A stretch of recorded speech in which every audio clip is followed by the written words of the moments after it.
Bienvenue à vous tous pour notre petit programme d'encouragement de la foi. Pour vous servir, le pasteur Walter Zanzen.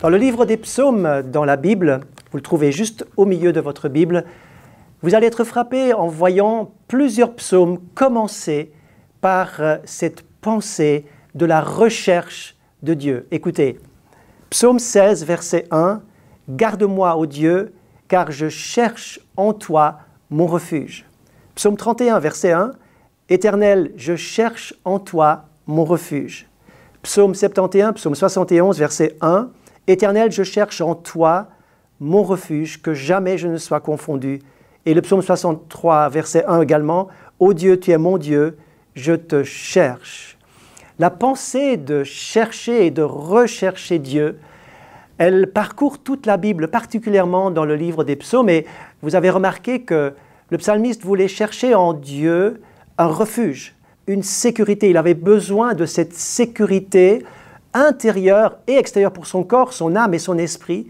Il avait besoin de cette sécurité pour être rassuré et assuré dans le Seigneur. Ô Dieu, je cherche en toi un refuge. En effet, nous sommes particulièrement avides et nous sommes assoiffés de chercher Dieu.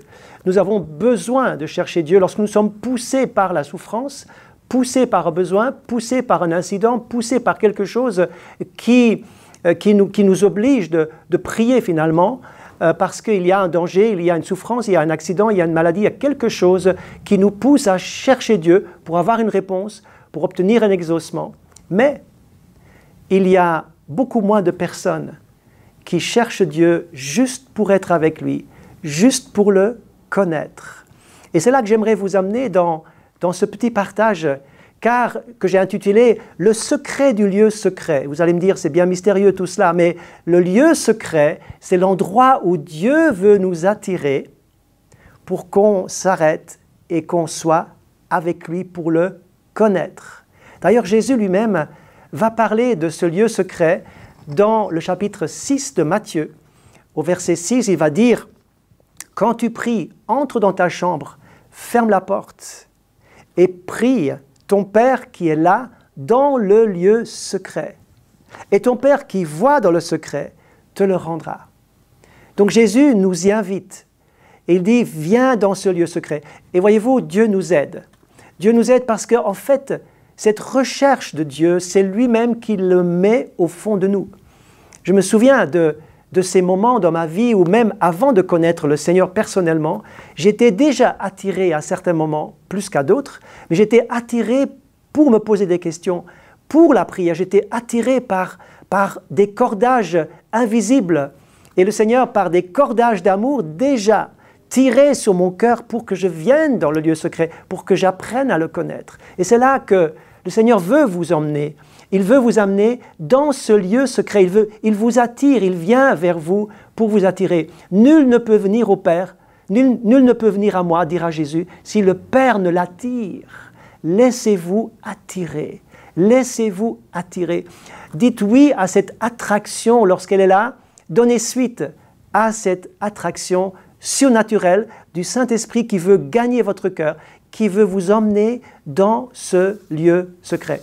Quand je pense à des personnages comme Ésaïe qui a été souvent attiré dans la présence de Dieu, quand je pense à Moïse qui passait du temps avec Dieu, soit sur la montagne, dans le désert et ailleurs, quand je pense à Josué qui ne quittait pas ce lieu du tabernacle parce qu'il voulait lui aussi apprendre et résider, rester, demeurer dans ce lieu secret.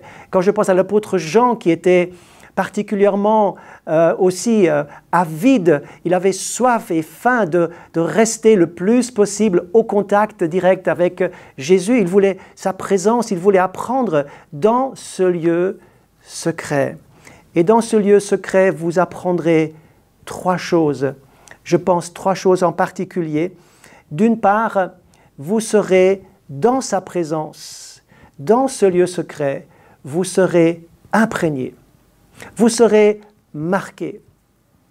2 amis se promenaient dans une dans des quartiers pauvres d'une ville, d'une grande ville, et en passant près de laboratoires de parfums, d'une parfumerie, eh bien, il y avait bien sûr toutes ces odeurs qui s'échappaient de cette parfumerie, et il voyait deux jeunes filles ou plusieurs jeunes filles qui sortaient de l'usine et qui rentraient chez elles, mais elles étaient littéralement, elles portaient ce parfum de grand prix sur elles alors qu'elles n'avaient peut-être pas les moyens de s'en acheter. Elles étaient imprégnées par ce parfum parce que dans le laboratoire lui-même, eh bien, c'était tout imprégné de parfum. Il était diffusé partout.